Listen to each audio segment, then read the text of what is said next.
네, 안녕하십니까. 원장입니다. 10월 28일. 예, 그냥 갑시다. 예, 괜찮아요.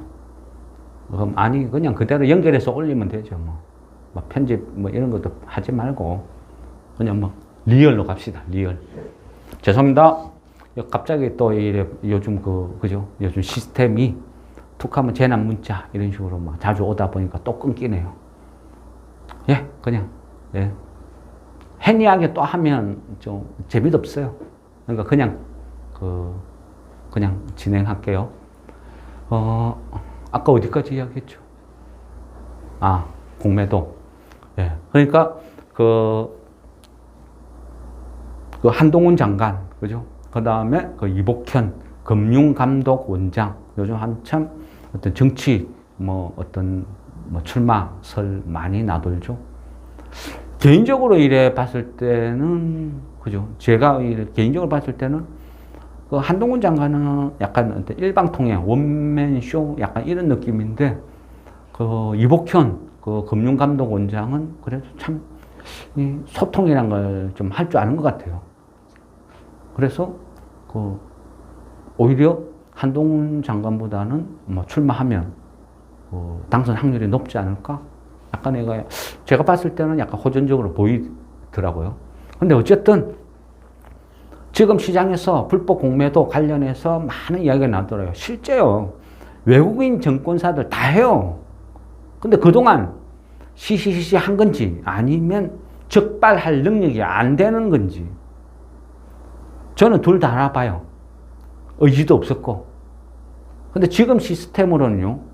그거 못 잡아요. 하고 정권사도 자기네들 돈 버는 방법인데 공매도 치는데 도와주고 거기 삥 받아 먹는데 뭐하러 그거 잡아내요? 개인들이야 손해를 보든지 말든지 신경 안 써줘. 뭐하러 그거 해요? 그러니까 맨날 개인들만 기울어진 운동장 저짜고 떠들어도 소용없는 거예요. 왜? 이득 보는 놈들이 자기네들 손해 봐가면서 뭐하러 그걸 시스템을 고쳐요? 그러니까 놔두는 거죠. 죽어나는 건 개미고, 그죠? 근데 어쨌든 여기에서 정무위원회 국정감사에서 국민의힘 의원 2명이 이런 공매도에 대해서 막 이야기를 했어. 그러면 어떤 김주현 어떤 금융위원장이나 이복현 금융감독원장이나 긍정적으로 답변했어요. 저도 이 두 사람에 대해서는 굉장히 호전적이에요. 좋게 생각해요. 그러나 과연 이게 할 수 있는 능력이 되나? 두 사람의 의지 갖고 이게 바뀌나? 저는 그런 생각 안 하거든요. 윤석열 대통령 결정적으로 그죠? 이재명하고 이 투표 개표했을 때 그 차이 안 났죠? 제가 봤을 때 결정타는 이 공매도, 이 주식하는 인구의 공약이었어요. 근데 지금 이루어졌나요? 아무것도 없죠? 공약. 내년에 선거 있죠? 그 선거용으로 그냥 또 재탕해먹는 거 아닌가? 저는 딱 그 정도로밖에 생각이 별로 안 들어요. 그렇게 기대도 안 해요. 만일요, 이 시스템을 고치기 위해서 한시적으로 공매도를 많이 중단시킨다. 그런 이야기도 있어요. 근데 만일 한시적인 공매도 중단 이 이야기가 나오면 풀베팅 해야죠. 몰빵해야죠. 현금 남은 거 다 쌓여야죠. 왜? 공매도를 한시적으로 스톱시키면 무슨 일이 벌어져요? 그때부터는 모든 외인이든 기관이든 개미든 모든 주식이 올라야 돈을 버는 구조죠. 게임의 룰이 바뀌어버려요. 지금은 공매도가 있으니까 외인들은 주가가 폭락시켜서도 이득을 취하는 방법이 있어요. 그것도 아주 쉽게 올리는 것보다 더 쉽죠. 그런데 공매도를 스톱해버리면 어떻게 돼요?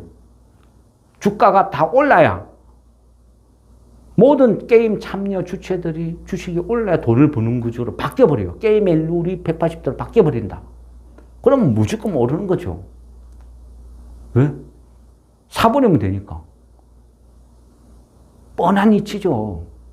그래서 만일요, 진짜 김주현 금융위원장이나 아니면 이복현 금융감독원장이나 어떤 결단을 내려서 그게 내년 선거용이든 아니든 일단은 결론을 내려서 한시적 공매도 스톱 이래만 결정이 된다 하면 저 같으면 현금 하나도 안 남기고 주식 다 사버리겠어요.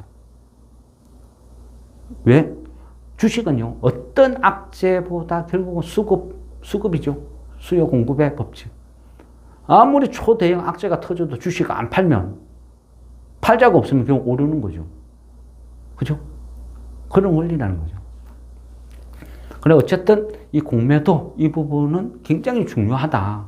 근데 만약 진짜 어떤 개선의 의지가 있고 한시적인 이 공매도 스톱 이야기만 나오면 저는 여기 현금 거질러 바로 다 몰빵 들어가겠다. 이런 생각을 갖고 있습니다. 어쨌든 공매도는 그렇고 또 하나 시장을 짓누르는 그죠? 원인은 뭐죠? 미국의 채권이죠. 채권. 국채. 내가 언제부터 미국의 10년 국채 이자를 이렇게 열심히 받는지 기억도 없어요. 내가 왜 그걸 봐야 돼요? 내가 미국 국채 10년 살 것도 아닌데 왜 그걸 봐야 돼요? 시장이 그걸 핑계거리로 삼으니까 어쩔 수 없이 성질나지만 볼 수밖에 없는 거죠. 알아야 되죠. 그러면 지금 어떻게 해요?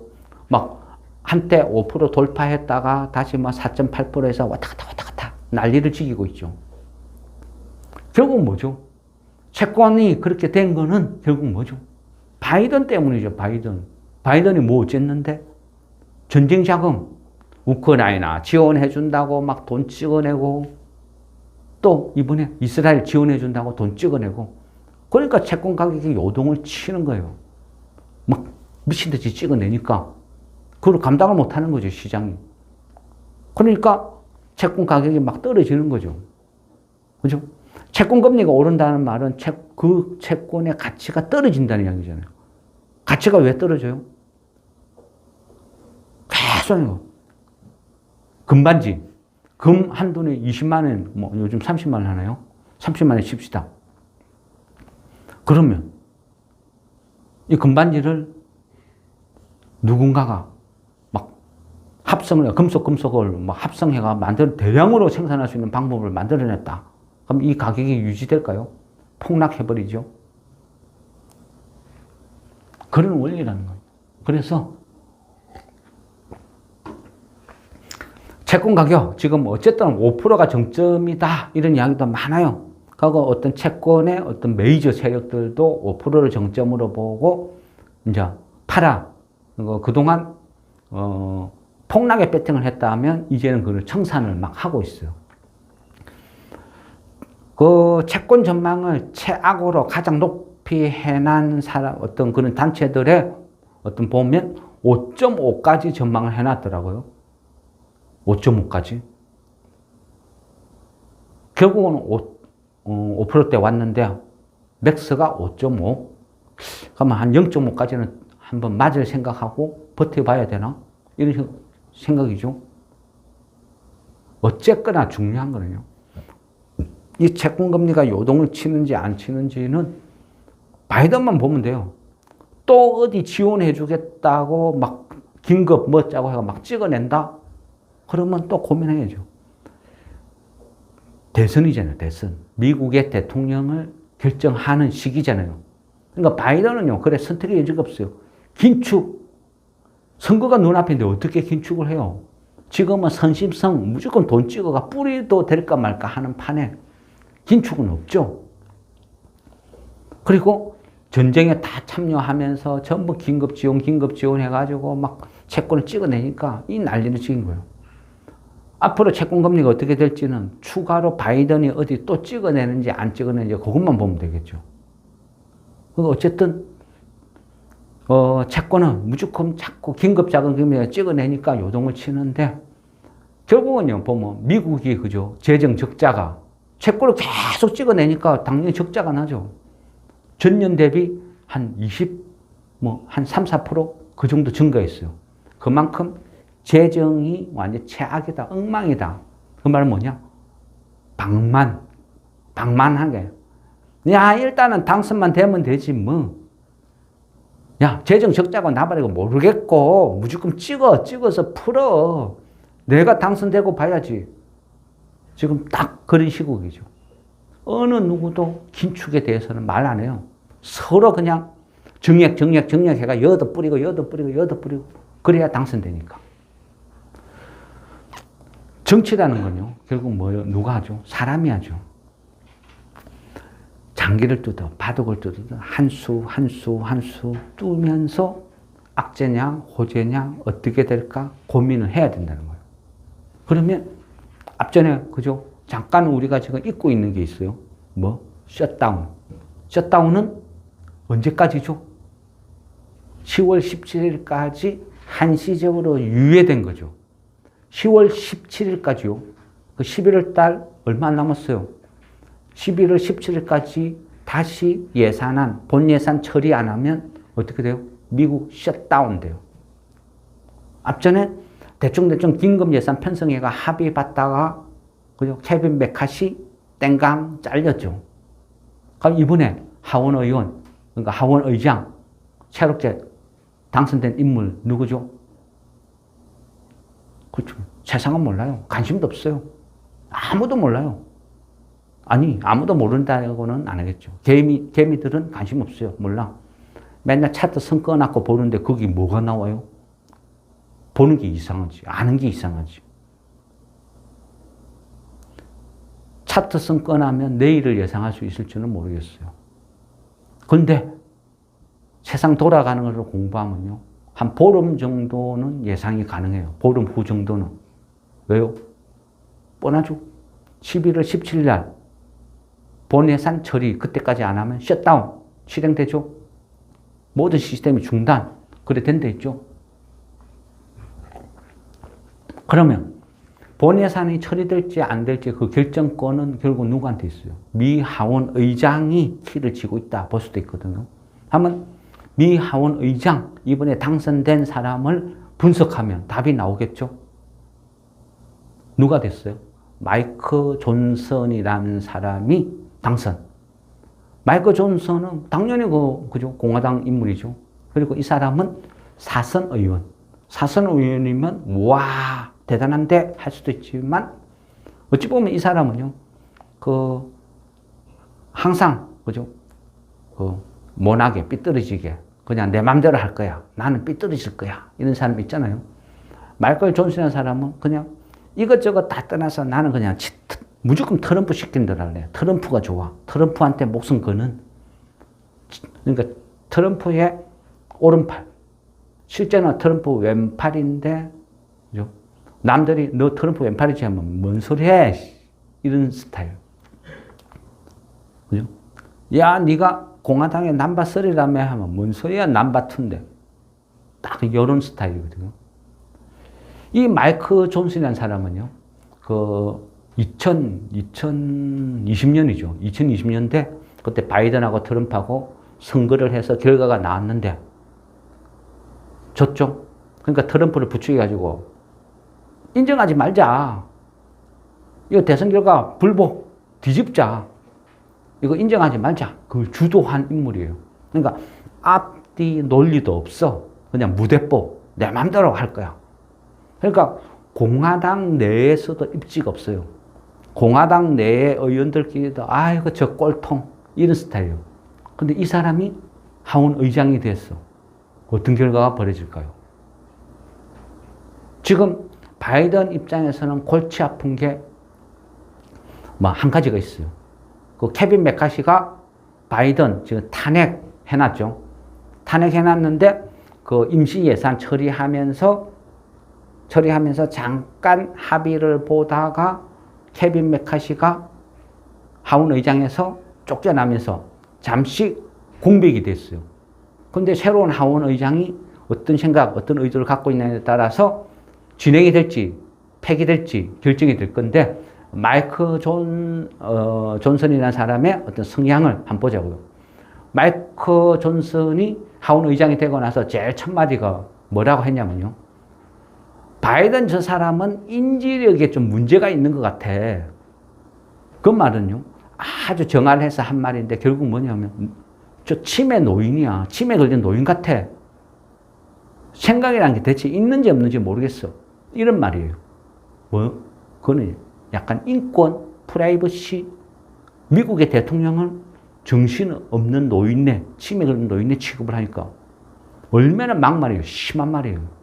그만큼 완전히 무대법, 막 내 맘대로 할 거야. 이런 스타일인 거죠. 근데 이 사람이 그 좋은 카드, 바이든 탄핵 조사를 스톱시킬까요? 폐기시킬까요? 제가 봤을 때는 100% 지속시킬 것 같아요. 네?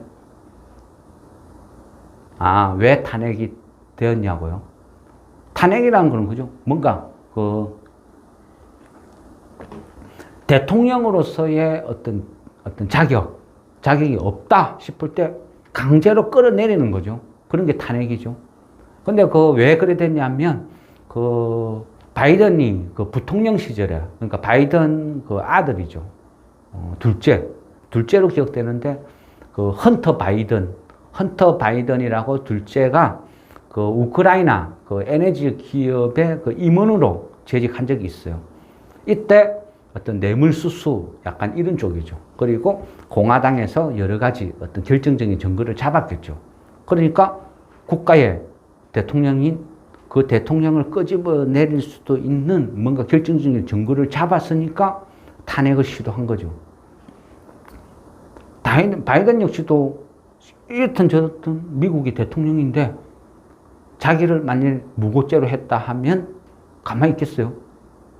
명예훼손, 무고죄. 그래서 고소를 해서 그냥 다 집어넣어 버리겠죠.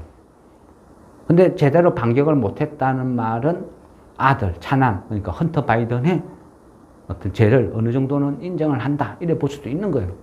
그래서 만일 이 마이크 존슨, 이 하원 의장이 바이든의 어떤 인지력 문제, 그리고 탄핵을 지속해서 강행을 만일 한다 하면 보나마나 뻔하죠. 대립각이 세워지겠죠. 민주당, 공화당 치고받고 난타전 싸우겠죠. 그럼 어떻게 돼요? 치고받고 난타전 싸우는데 본 예산안 처리, 물 건너가는 거죠. 그래 되면 11월 첫 주 지나면 아마 이제는 시장에서 미국 셧다운 또 공포를 만들어낼 거예요. 미국 셧다운 또 이야기가 나돌겠죠. 이거 준비해야죠. 그죠? 11월 17일까지 이거 처리가 안 되면 이거 문제가 된다. 근데 11월 17일까지 처리될지 안 될지 지켜보다가 벼랑 끝에서 하면 주가는 벌써 폭락할 거 다 폭락해가 있겠죠. 하면 이거 빠져나와야겠다 싶으면 미리 예상해야 되겠죠. 미리 예상하려면 어떻게 돼요? 마이크 존슨이 어떤 행동을 하는지 쳐다보면 답이 나오겠죠. 저 사람을 한동안 주시해야 돼요. 탄핵을 강행을 시키는지, 또 바이든 정신없다 하고 계속 떠들고 다니는지 지켜봐야죠. 그러면 11월 17일 날 셧다운이 될지 안 될지 예상을 하는 거예요. 그리고 이게 문제가 되겠다 싶으면 또 비중을 줄여야죠. 그러니까 이런 중요한 부분은 계속 체크해가 모니터링을 하면서 체크를 해 나가야 되는 거죠. 대응 안 하면 나중에 그냥 주식 폭락, 자고 올라니까 다운해서 다 폭락해가 있더라. 왜? 미국이 셧다운 한대. 이건 뭔데? 왜 갑자기 또가 아니죠. 본인들이 관심 없고 몰랐던 거지. 꼭 폭락하면 갑자기 셧다운 어쩌고 그런 이야기 하죠. 이건 아니라는 거죠. 어쨌든 중요한 이슈는 11월 17일 셧다운. 이게 그 전에 어떻게 되는지 또 지켜봐야 된다. 이거 악재 요인이죠. 그러면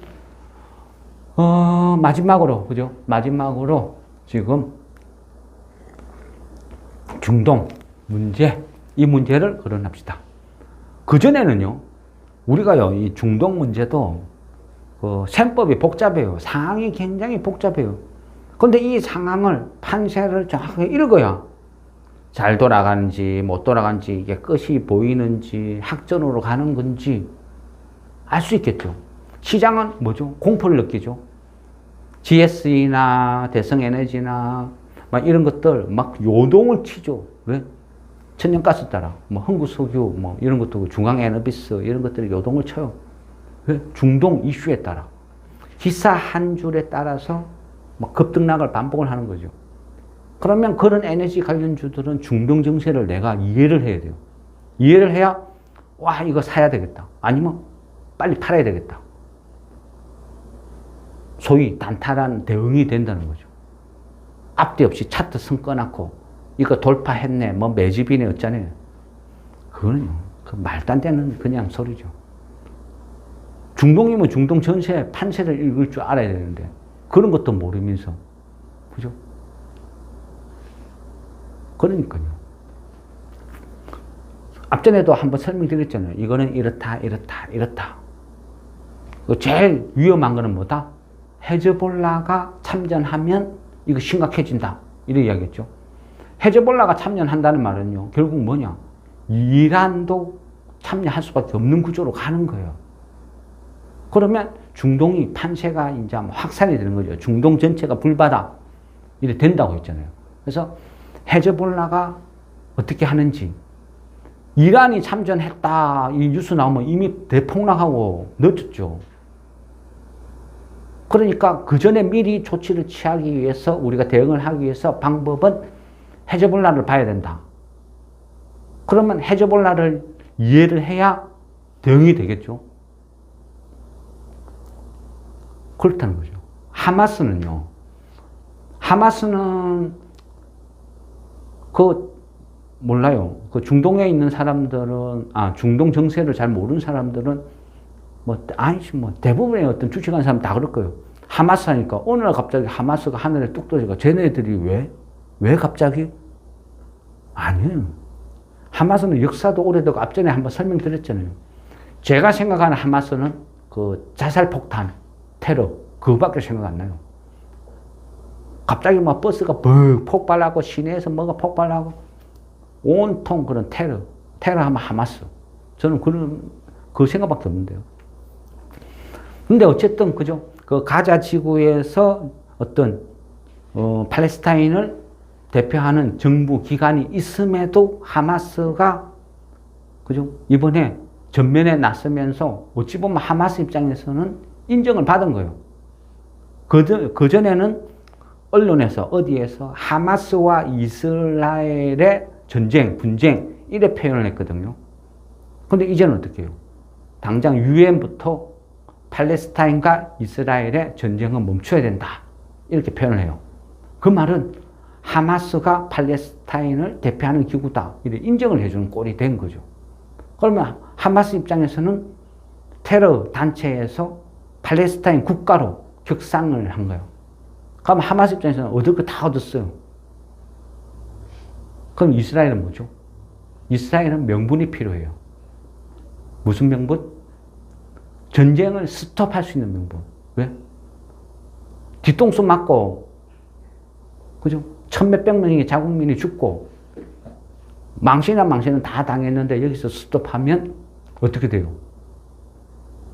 이스라엘 총리, 그 네타냐후 총리, 지금 이스라엘 민족이 네타냐후 총리 자르자고 하는 사람이 80%가 넘어요. 그럼 이 상태에서 스톱하면 어떻게 돼요? 스톱하면 무조건 실각이죠. 탄핵당해서 잘리는 거예요. 뻔한 이치죠. 그러면 네타냐후 총리 입장에서는 미국의 요청대로, 유엔의 요청대로 스톱했다, 휴전 협상했다. 그러면 최고 권력자인 총리가 자기가 잘리는데 그 길을 택할까요? 그러면 안 잘리면 어떻게 해요? 최소한 명분을 만들어야 되죠. 명분을 만드는 거는 지상군을 투입할 수밖에 없는 거예요. 지상군 투입해가지고 가자지구 초토화시켜놓고, 야, 내가 한 대 맞고 10대 때리고 왔어. 이 정도면 총리로서 할 도리는 한 거 아니야? 말이, 명분이 필요한 거예요. 그게 중요한 거예요. 일단은요, 네타냐후 총리 입장에서는 무조건 지상군을 투입해야 돼요. 지상군을 투입해서 가자 지구를 휩쓸고 그 다음 휴전해요. 그래야 자기가 안 잘려. 근데 헤즈볼라는 뭐라 이야기해요? 헤즈볼라는 이스라엘이 가자 지구를 지상군을 투입하면 우리도 참전하겠다. 헤즈볼라가 지금 그렇게 이야기하는 거예요. 그럼 헤즈볼라는 지금 어디 있어요? 레바논에 있죠. 레바논에 있는데 레바논에서 그 기반을 두고 있어요. 레바논이란 그 나라에.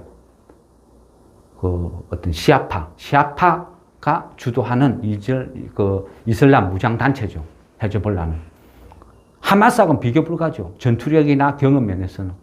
그래서 헤즈볼라가 참전하면 상황이 복잡해진다. 이래 볼 수 있는 거예요. 근데 이 헤즈볼라는 뒤에서 또 모든 무기나 이런 거를 누가 대줘요? 이란이 대주거든요. 그러니까 결국 이 헤즈볼라가 참전한다는 말은 이란이 제공해준 무기를 갖고 싸운다는 거예요. 그게 무슨 거죠? 레바논은요, 레바논은 우리가 알고 있죠. 이거 중동이니까 다 같은 중동, 이슬람. 근데 약간 또 성향이 틀려요. 중동도 약간 상황이 복잡해요. 레바논 같은 경우만 해도 인구의 절반이 기독교예요. 중동임에도 인구의 절반은 기독교, 절반은 이슬람, 이런 국가예요. 그러니까 레바논도 상황은 쉽진 않죠. 그러면 그 레바논의 어떤 그쪽이면 그 이스라엘로 봤을 때는 그죠 어떤 북쪽 이쪽 계통이 되겠죠. 그러면 이스라엘 그쪽에는 또 이스라엘은 그 이중 국적이 허용이 되죠. 그러니까 많은 또 미국 국적을 갖고 있는 이스라엘 사람들이 많아요. 그런데 헤즈볼라가 공격을 해서 만일 죽었다. 그러면 지금 현 대통령 입장에서는 해외에서 미국인들이 죽어나가는데 무능한 대통령이 되겠죠. 그럼 어떻게 해야 돼요? 응징을 해야 되겠죠. 그러니까 미국 입장에서도 개입을 할 수밖에 없는 입장이죠. 지금.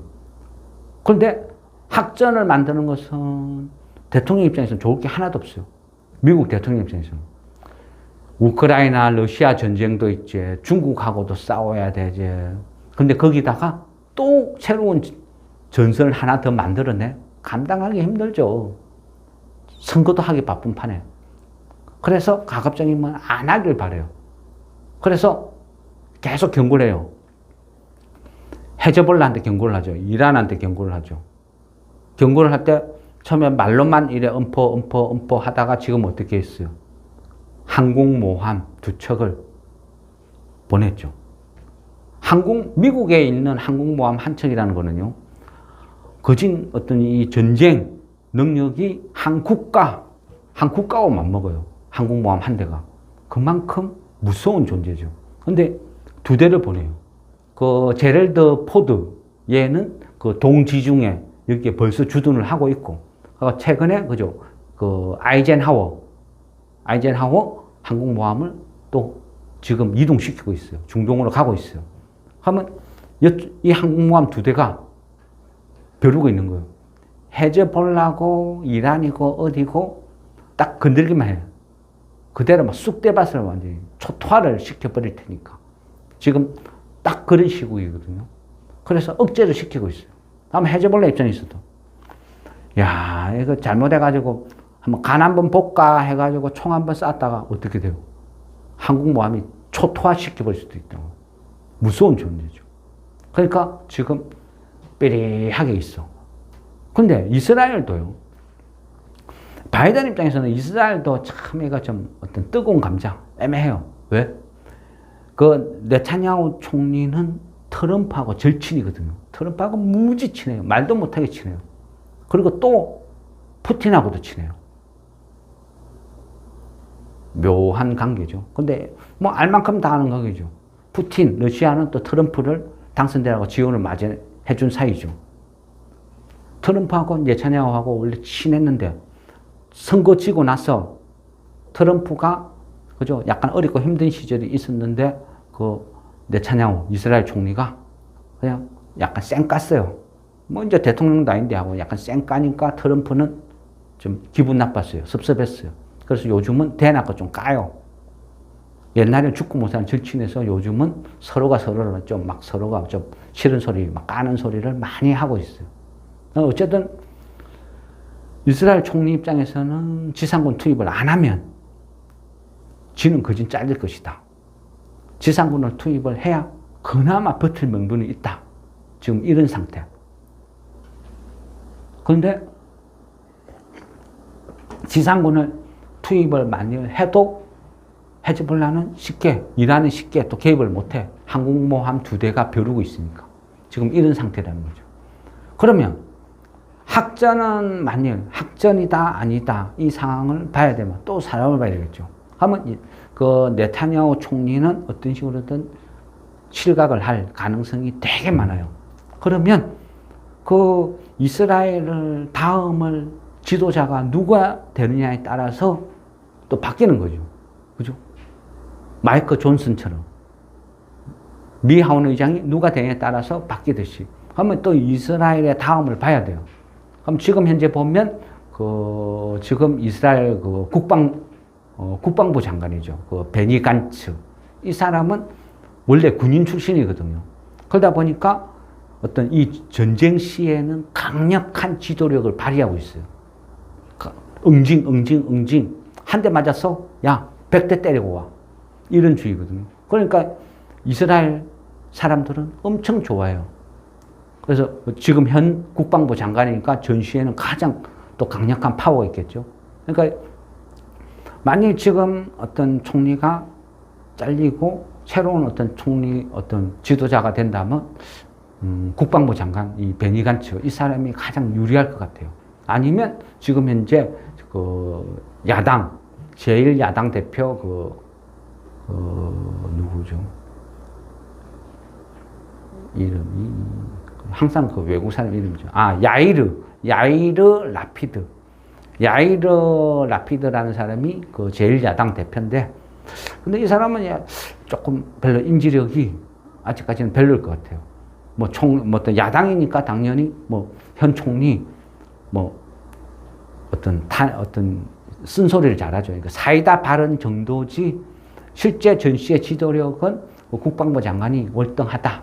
그래서 만일 이래 바뀌면 국방부 장관이 될 가능성이 많다. 또 이래 봐야 되는 거죠. 근데 어쨌거나요, 이 중동전쟁이란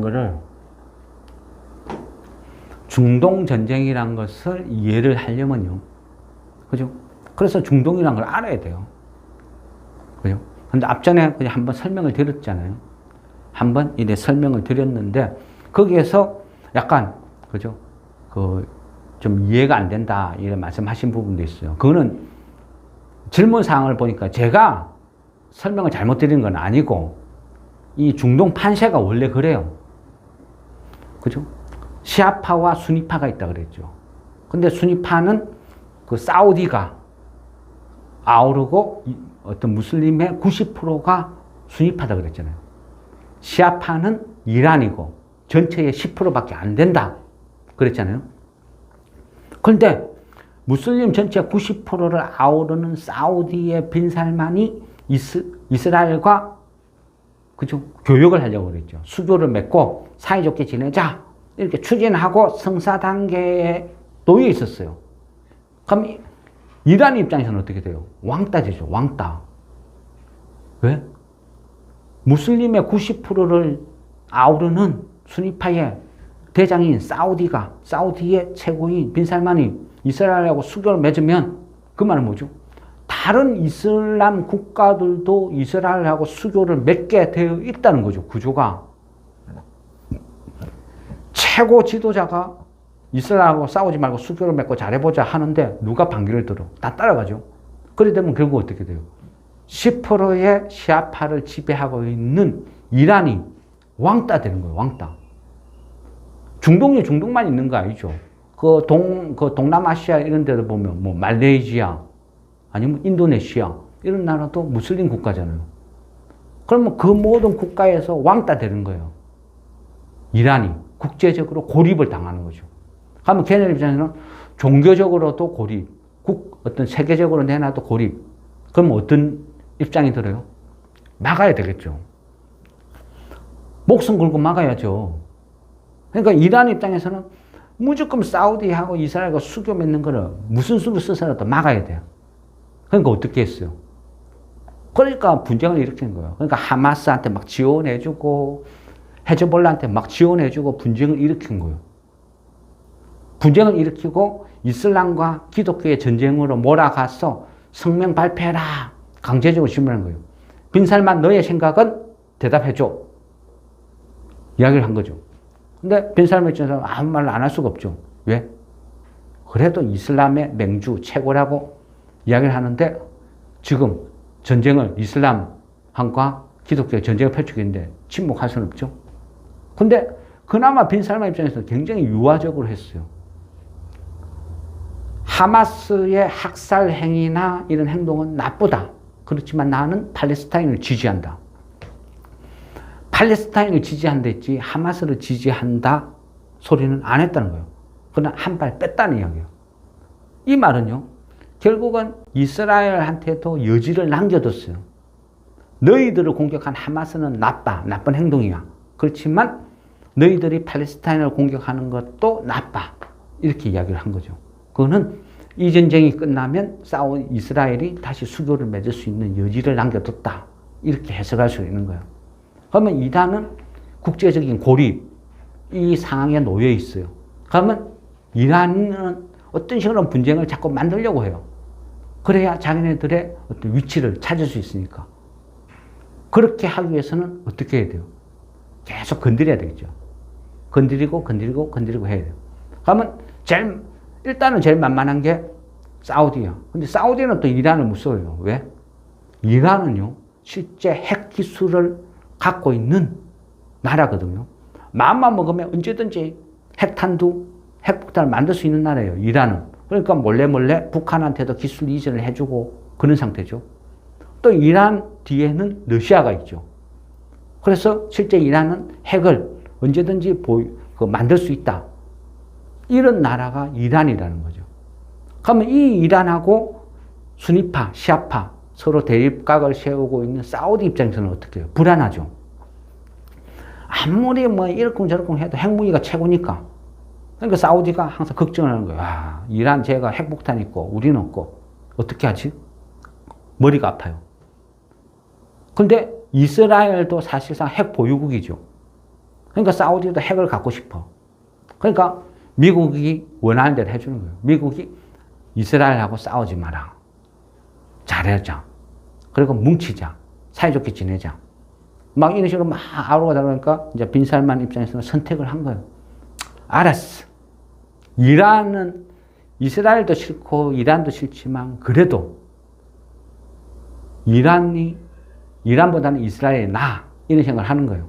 그래서 이스라엘하고 수교를 맺고 그 대신 핵 관련된 기술 이전 이런 거를 받든지 아니면 이스라엘의 어떤 핵 보유, 핵우산 이런 쪽으로 보호를 받든지 어쨌든 이란과의 어떤 위협에서 살기 위한 뭔가 선택을 하는 과정이었다는 거죠. 그거를 이란이 깽판 놓은 거고 이게 문제라는 거죠. 근데 여기 이제 셈법이 복잡해지는군요. 팔레스타인은 하마스는 결국 뭐죠? 시아파가 아닌 수니파거든요. 도와줘도 빈살만이 사우디가 도와줘야 되는데 빈살만은 너 잘못했어. 하마스 너희도 잘못했어. 이렇게 경고만 주고 안 도와줘. 그러면 같은 수니파인데 하마스 입장에서는 왜 안 도와주지? 이라고 있는데 반대에 있는 이란의 시아파가 야 수니파 시아파 떠나서 우리는 다 같은 이슬람이잖아. 전쟁 때는 무조건 이슬람은 성전으로 뭉쳐야 되잖아. 그러면서 무기고 뭐고 막 지원을 해줘. 팔레스타인도 역시 수니파 지배 나라거든요. 근데 시아파인 이란이 막 지원을 해주고 있어. 그럼 이란은 왜 도와줘요? 이것저것 다 떠나서 자기 입지가 없어지는 거를 지금 막기 위해서 수니파 시아파 따질 때가 아니라는 거죠. 무조건 내 편이라도 만들어야 된다. 누구를 만들어야 된다. 이스라엘과 합치는 건 절대 막아야 된다. 그러니까 계속 지원해 주는 거죠. 그러면 이 전쟁이 어떻게 되겠어? 그걸 보면요. 이란이라는 나라는 그 이슬람 혁명이라고 있어요. 1970년대죠. 이슬람이 그 이슬람 혁명이라고 하는 1970년대를 거칠 때 보면요. 일종의 강경적인 노선을 많이 걸어요. 그러면 뭐냐 하면 그때는 이제 돕는다기보다는 팔레스타인을 좀 이용해 먹는 어떤 그런 성향이에요. 팔레스타인이라는 나라도요. 따지고 보면 좀 불쌍해요. 보통 한반에 그죠? 한반의 저 뒷자리에 멍하니 멍 때리는 친구들 있죠. 약간 어리숙한 친구들. 그 어리숙한 친구들을 보면 막 온 애들이 막 괴롭혀요. 이리 밀고 저리 밀고 이리 장난치고 저리 장난치고. 팔레스타인도 따지면 다 그런 어떤 불쌍한 나라죠. 좀 해놨고 힘도 없고 하니까 중동의 여러 국가들이 자기네들의 이익에 의해서 이용을 해먹는 거죠. 누구랑 싸우고 싶고 시비 걸고 싶으면 같은 이슬람인 팔레스타인의 해방을 위해서 우리가 나선다. 우리가 도와준다. 항상 그런 식으로 이용을 해먹어요. 그게 이제 그 이란의 어떤 정책이죠. 일종의. 정책인데 그게 이제 계속 이제 이어지는 거죠. 이어지는 거. 그 이슬람 혁명이라 하는 거 거기에 종착역은 뭐냐면요. 그 팔레스타인의 완벽한 해방. 그때까지 이슬람은 뭉쳐야 된다. 그게 약간 이슬람 혁명의 어떤 주요 골자인데. 그러니까 그 팔레스타인의 해방, 그까지, 근데 말만 그렇죠. 지금 심심하면 정치적인 명분이라는 거죠. 그리고 거기에는 그런 말이 있어요. 그 팔레스타인의 완벽한 해방을 도와주고 또 어떤 그 시온주의는 절대 용서를 못 하겠다. 끝까지 싸우겠다. 약간 어떤 그런 골자라는 거예요. 네? 시온주의. 시온주의는 그 뭐라고 해야 되죠? 그러니까 어떤 그 우리가 생각하면 그 유대인 하잖아요. 그러니까 시온주의는 결국 유대주의인데 이 유대주의가 어떤 팔레스타인의 지금 땅 있죠. 팔레스타인의 땅에 유대 국가를 건설하자. 그러니까 팔레스타인을 없애고 거기에 어떤 유대인들의 나라를 그 자기들 세우자 하는 어떤 그 유대인들의 민족 운동 같은 경우요. 그거를 이제 시온주의라고 하거든요. 그럼 이슬람 입장에서는 그 이슬람 다 없애고 기독교 세상 만들자. 그래 받아들이는 거죠. 그러니까 똑같이 시온주의를 싫어하는 거죠. 서로 이제 반목되는 거죠. 화합이 아니고 서로가 서로를 종교를 탄압하고 괴롭히는 거, 싫어하는 거. 약간 이런 쪽으로 봐야 돼요. 그런 건 이제 시온주의라 그러는 거죠. 그럼 요즘 중동 전쟁을 그런 이야기를 많이 해요. 시온주의나 뭐 어떤 그런 거 빗대가지고, 그죠? 우리 흔히 듣는 이야기 있죠. 그 헤게모니. 그러니까 이란이 팔레스타인한테 대하는 거는 일종의 그냥 뭐 헤게모니 같은 거. 헤게모니는, 그죠? 내가 너한테 영향력을 미치고자 하는 그런 거죠. 그냥 내 쫄 하나 만드는 거야. 막 학교 폭력, 애들이, 그죠?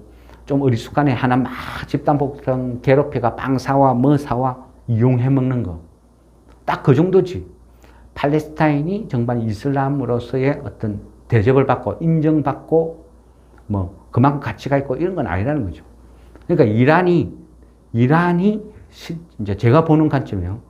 이란이 사우디와 이스라엘의 수교를 해버리면 이슬람 세계에서 완전히 왕따 당해. 이제 끝나버려요. 자기 존재감이 없어져. 그러니까 그 존재감이나 뭔가 기치를 찾아야 되는데 명분이 없어. 그 명분이 없으니까 팔레스타인의 어떤 도와준다는 거죠. 팔레스타인을 도와주겠다. 팔레스타인을 대신해서 우리가 싸워주겠다. 그냥 그 어거지죠. 명분. 그런 명분 하에 지원을 해주는 거죠. 하마스를 내세운 거죠. 딱 그 정도다. 이래 봐야 되는 거죠. 그러다 보니까요. 그 중동에서 때 아닌 또 그런 게 돌아요. 그죠? 결국은 이란이라는 나라는 언제든지 마음만 먹으면 만들 수 있는 핵기술을 보유하고 있고, 이스라엘은 사슬하게 핵 보유고, 그러다 보니까 사우디도 핵 관련된 뭔가를, 카드를 갖기를 원해요. 그래야 되니까 중동에서 다시 원전 바람이 부는 거죠.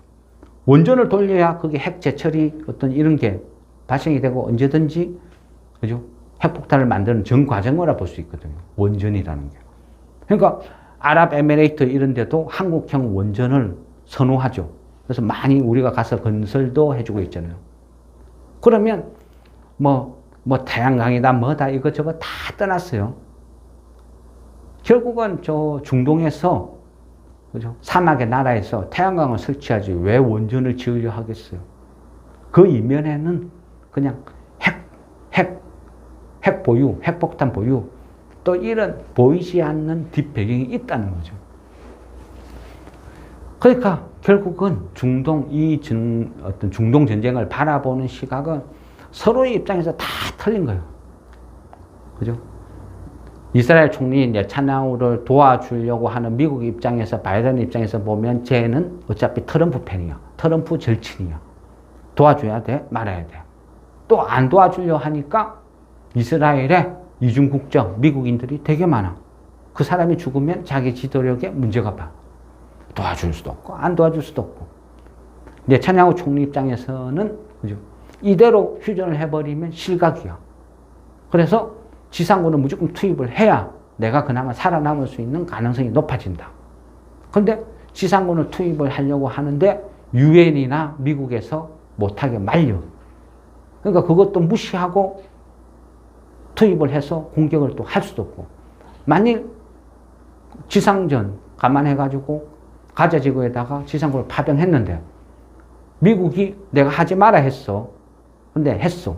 그럼 미국이 이거 몰라. 그럼 너희 마음대로 해. 손을 떼버려. 그럼 그때 헤즈볼라가 개입을 해버리면 또 이스라엘도 엄청난 피해를 보게 된다는 거죠. 그러니까 이런 식으로 서로의 입장에서 물고 막 물리는 거예요. 그게 지금 중동 정세다. 이래 보는 거죠. 그러면 악재도 많아요. 악재밖에 없어. 야, 가면 11월 17일 날 셧다운도 기다리고 가면 계속 주식 안 사야 되는 거 아니야? 기다려야 되는 거 아니야? 그게 맞지 않냐? 근데 왜 분할 매수를 지금 시점에 해야 돼요? 그죠? 이제 이게 결론이죠. 이게 결론. 결론을 내면요.